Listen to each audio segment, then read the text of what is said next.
اور وہ کہتے ہیں یہ مویشی اور کھیتی ممنوع ہیں، اسے وہی کھا سکتا ہے جسے ہم اپنے خیال سے چاہیں، اور کچھ جانور ہیں کہ ان کی پیٹھ پر سواری حرام ہے، اور کچھ جانور ایسے ہیں کہ وہ ذبح کرتے ہوئے ان پر اللہ کا نام نہیں لیتے، اس پر جھوٹ گھڑتے ہوئے۔ ان قریب اللہ انہیں اس کا بدلہ دے گا جو وہ جھوٹ گھڑا کرتے تھے۔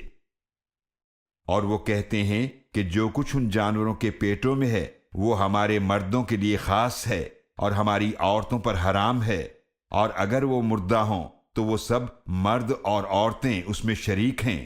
ان قریب اللہ انہیں ان کی ان باتوں کا بدلہ دے گا، بے شک وہ بڑی حکمت والا خوب جاننے والا ہے۔